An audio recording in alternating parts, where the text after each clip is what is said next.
Currently, the threat of COVID-19 is being discussed in universal terms, but there is a real risk that the impact on the urban poor will be considerably higher than elsewhere. Furthermore, being able to practice actions such as physical distancing is a privilege for those who can afford the space and work life that allows it. Many slum residents live from hand to mouth, often bringing them into close contact with people, and they simply cannot stop working because of coronavirus pandemic, as they need the daily wages to keep the family going.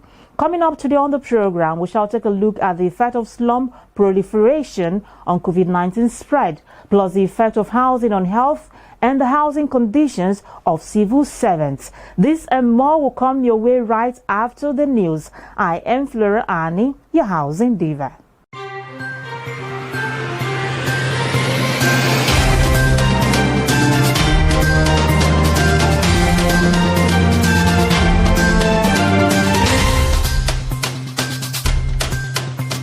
Vice President Yemi Osinbajo has highlighted the need for Nigeria to prioritize the use of local resources in building public houses and creating employment opportunities for Nigerians as part of efforts to sustain the economy. Osinbajo stated this during the last interaction at the 2020 edition of the platform, theme Nigeria's battle against COVID-19, adding that young practitioners will benefit greatly from the use of local resources in building. While speaking on how the federal government plans to transform the challenges caused by the pandemic into opportunities, Osinbajo said prioritizing the use of local resources and creating local jobs in the construction and allied industry, among others, will be critical in sustaining the economy in the post-COVID-19 era.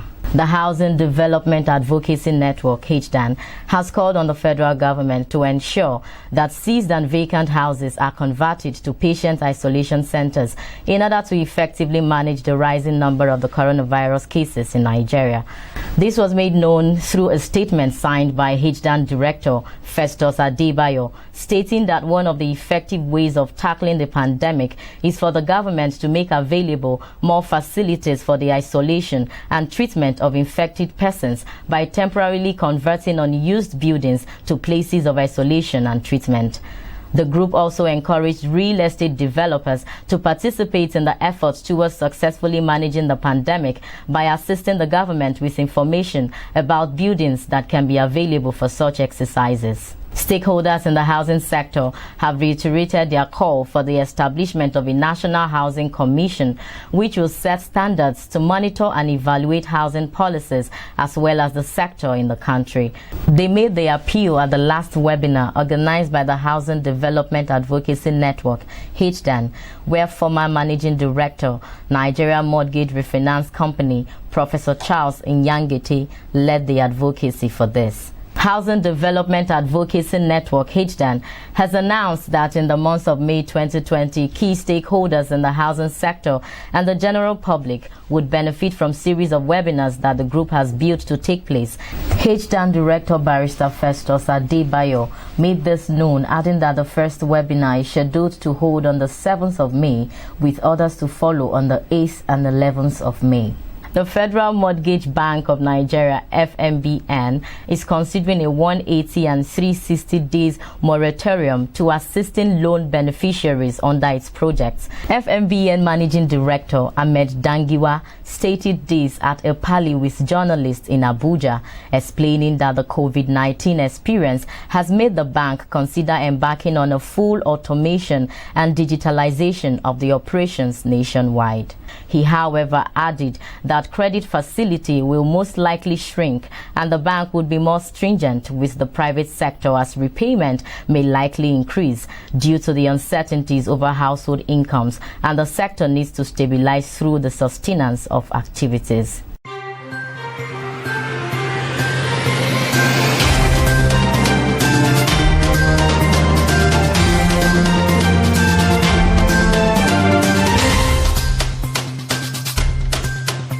Well, my name is Architect Ahmed Dangiwa, Federal Mortgage Bank MD, and I want all Nigerians to be watching this program.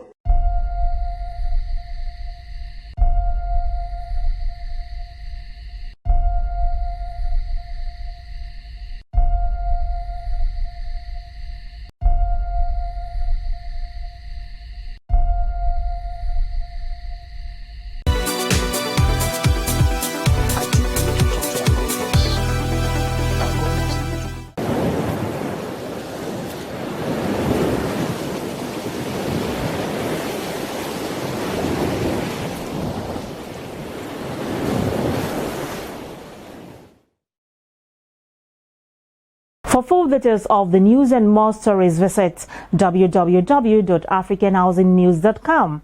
As people brace themselves for coronavirus pandemic, they are being told to wash their hands for at least 20 seconds and self-isolate if sick. But what if they cannot do either of those things? About 1 million people live in slums or informal settlement where water for basic need is in short supply, let alone 20 seconds worth, and where space is constrained and rooms are often shared. Yet discussions about vulnerability in this context has been certainly absent. In this report, we take a look at the effect of slum proliferation on COVID-19 spread. The coronavirus pandemic is no doubt hitting hard on countries of the world and sectors of the world's economy, clearly revealing the frailty and inadequacies in various sectors and systems. Apart from the health sector grossly bearing the brunt of the pandemic, one other particular sector unable to take a stand against the pandemic is housing, especially in the African continent and indeed Nigeria, where slums and makeshift settlements have not witnessed decline in a long time. One of the most visible and enduring manifestations of urban poverty in developing countries is the formation and proliferation of slums. The global assessment of slums undertaken by UN Habitat as of 2012 shows that an estimated 863 million urban residents worldwide live in slum conditions, compared with 760 million in the year 2000 and 650 million in 1990. This is even worse in the developing world, as around 43% of urban population live in slums, and these numbers continue to grow. With all of this, one is left to wonder why slums continue to increase geometrically, as though there are deliberate efforts at proliferating them. Urbanization has always been thought to be a subtle culprit, aiding the proliferation of slums. As new doors of opportunities in business, amenities, and infrastructure open to a particular geographical location, one can only imagine the magnitude of the influx of people looking to exploit the new opportunities. With limited number of houses in such a place, people naturally begin to develop means of shelter, such as makeshift shacks and shanties. In no time, such arrangements grow, and what then surrounds the area is a full-bred slum.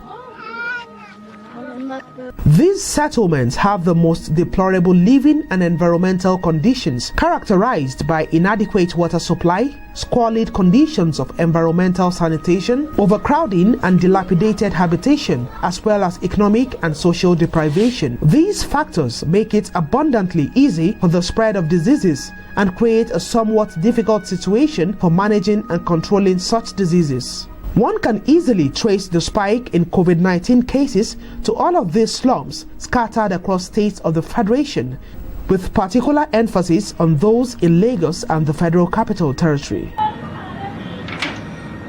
With the increasing risk of COVID-19 spread, urgent attention must be paid to these slums.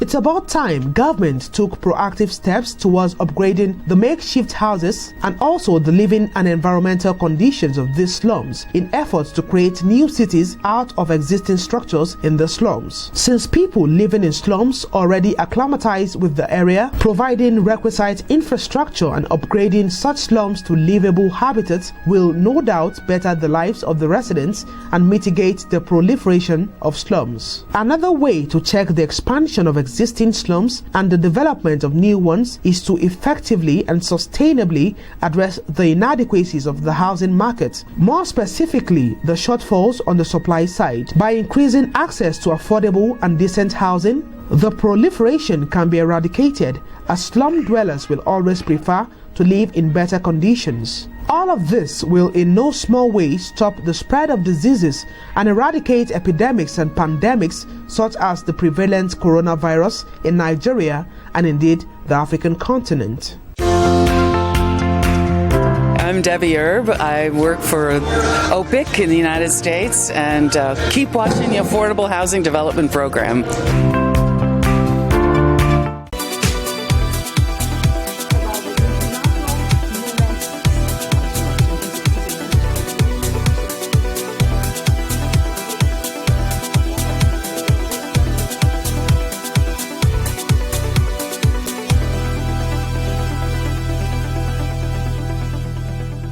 The rapid spread of coronavirus has made practices like social or physical distancing and regular hand washing an integral part of daily life. However, these measures can be exceptionally difficult to put into practice in densely populated informal urban settlement, where overcrowding makes the 2-meter separation rule almost impossible to uphold, and where many lack access to basic services like water and sanitation.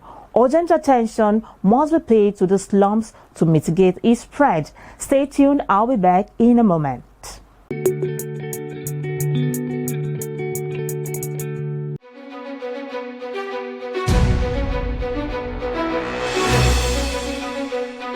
COVID-19. Follow these 5+1 rules and stay safe. 1. Wash your hands before you touch your face and before you eat something. 2. A minimal distance of 2 meters is generally recommended.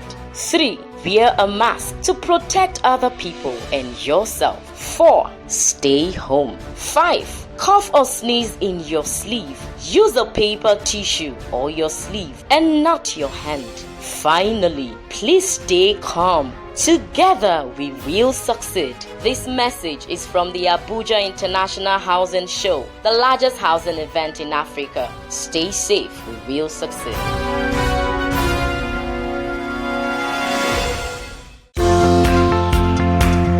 My name is Robert Hornsby with American Home Builders of West Africa.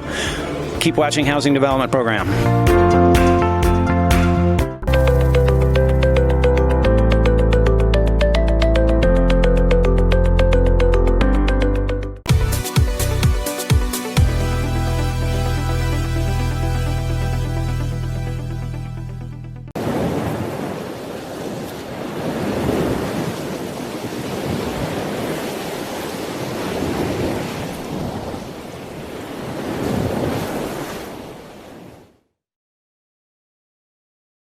Welcome back.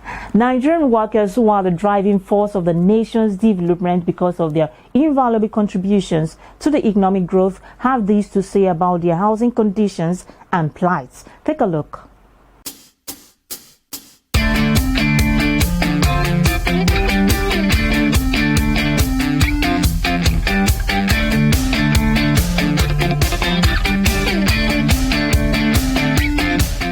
There's still a huge deficit in terms of housing, not just for workers, for Nigerians. And don't forget, housing is one of the tripod of existence itself, after food and clothing. The deficit can be corrected, it can be bridged. I do also know that government is doing quite a lot in the areas of providing mass affordable housing for workers. We also need to tighten up regulatory processes to ensure that lands that are meant for mass housing for workers are deployed for such uses. It's very poor in the country for now. Really, the people who are working, most people are civil servants, they are not really enjoying the housing program for now.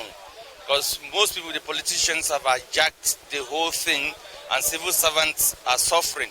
The way forward is for the government to provide more housing for us. We need it. That is what we can benefit from the government. So it will encourage us, it will motivate us. So the government should build more houses for us. The situation now, it's not really easy for civil servants with the separate salary we are earning now to get a house of our own.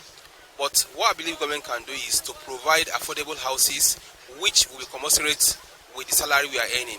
If you approach any construction company now, or probably a developer, and they give you their house type they have and the repayment plan, you will realize that with the salary you are earning, you can't get, especially in Abuja that we are now, you won't be able to get at least a 2 or 3 bedroom house that your salary can pay over 10 years.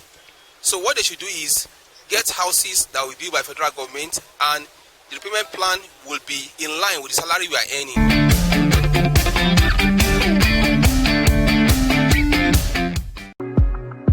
My name is Sir Emmanuel Mbaka. I am the MD Platinum Mortgage Bank. You are watching Housing Development on AIT.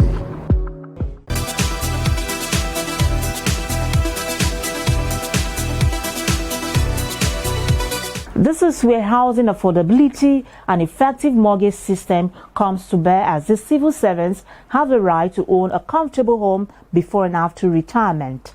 Now, tackling the housing crisis in Nigeria definitely need a robust collaborative effort. The housing sector can only get better with opportunities for partnership and collaboration. Against this backdrop, these housing stakeholders have this to say on the issues around delivering affordable housing. Take a listen.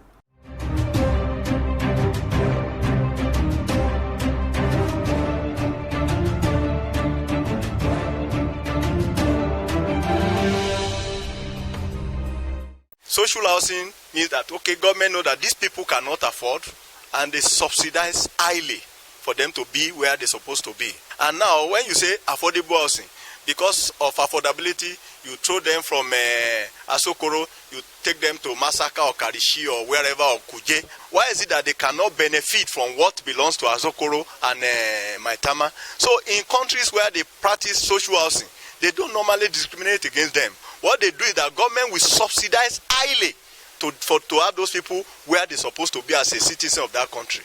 We must engage government. We've heard it at this very seminar that without government, we're not going anywhere.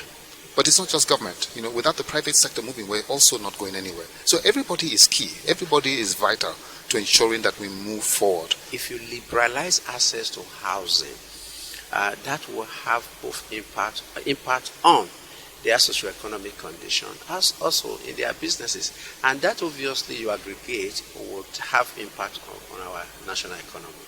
Can we have unoccupied buildings when we are saying 17 million housing deficit? Something is wrong. So you first ask the off-takers, know your off-takers. What are their needs? What are their affordability? How much do they have? Where are they going to get the shortfall before you go to construction site? We need that, and that can only be done through collaboration. My name is Charles Nyangete. I'm the Managing Director and CEO of the Innovative Risk and Investment Solutions Limited. Keep watching the Housing Development Program. Thank you. You're watching Housing Development.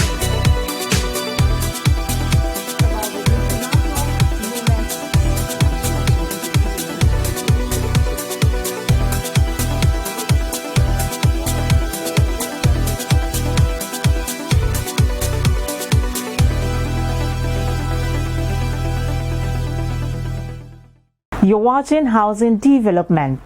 The performance of the housing sector is the yardstick by which the health of a nation is measured, as housing stability, quality, safety, and affordability all affect health outcomes.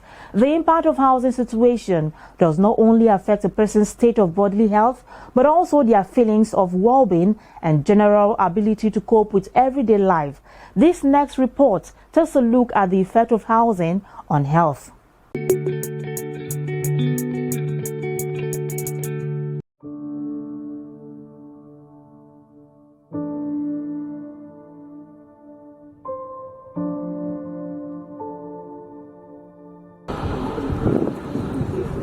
Housing is one of the traditional areas of concern for public health, although it has been relatively neglected over recent decades. Housing is important for many aspects of healthy living and well-being. The home is important for psychosocial reasons as well as for protection against a wide range of hazards, especially with the current realities of the coronavirus pandemic. The relationship between housing and health is multifaceted. A healthy home needs to have sound structure, free of hazards, provided with adequate facilities for sleeping, personal hygiene, preparation and storage of food, an environment for comfortable relaxation, privacy, and for social exchange with friends, family, and others. Good physical and mental health depends on having homes that are safe and free from physical hazards. In contrast, poor quality and inadequate housing contributes to health problems such as chronic diseases and injuries and can have harmful effects on child development. Poor indoor air quality, lead paint, and other hazards often coexist in homes, placing children and families at great risk of multiple health problems as crystallized by the COVID-19 pandemic.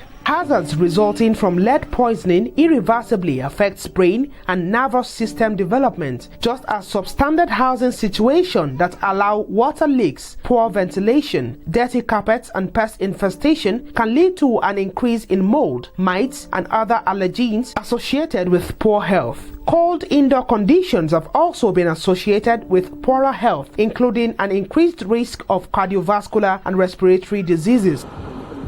Extremely low temperatures have been associated with increased mortality, especially among vulnerable populations such as the elderly. The lack of affordable housing affects families' abilities to meet other essential expenses, placing many under tremendous financial strain. Families with few financial resources are most likely to experience unhealthy housing and typically least able to remedy them, contributing to disparities in health across socio-economic groups. In order to promote healthy conditions in neighborhoods, there has to be multifaceted strategies which would focus on physical quality of housing and achieve access to affordable housing for all. Government intervention is urgently needed in the area of housing, especially at this time of COVID-19, when the most vulnerable people in the society are housed. Lesser energy and resources would be expended in tackling future outbreaks and spread of pandemics. I am Dr. Sam Ewu, Senate Committee Chairman on Housing. Keep watching Housing Development Program.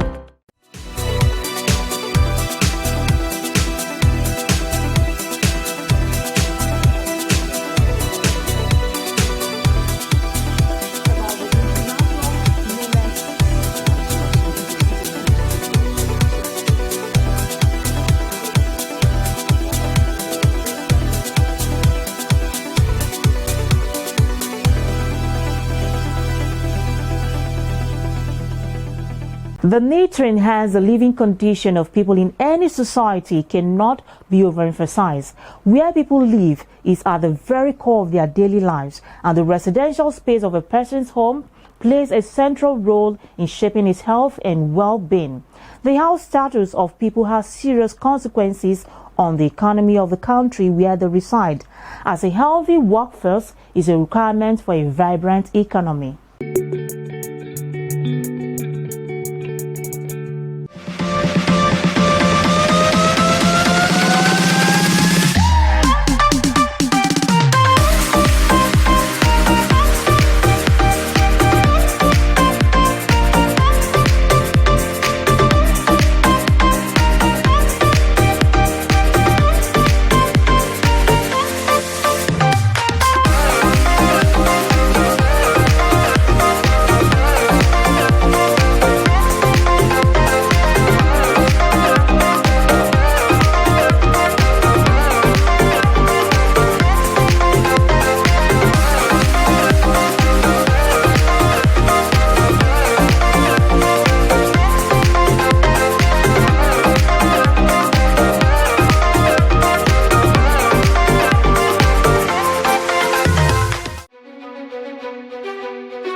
COVID-19. Follow these 5+1 rules and stay safe. 1. Wash your hands before you touch your face and before you eat something. 2. A minimal distance of 2 meters is generally recommended. 3. Wear a mask to protect other people and yourself.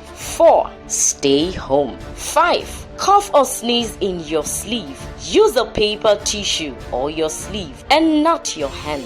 Finally, please stay calm. Together we will succeed. This message is from the Abuja International Housing Show, the largest housing event in Africa. Stay safe, we will succeed.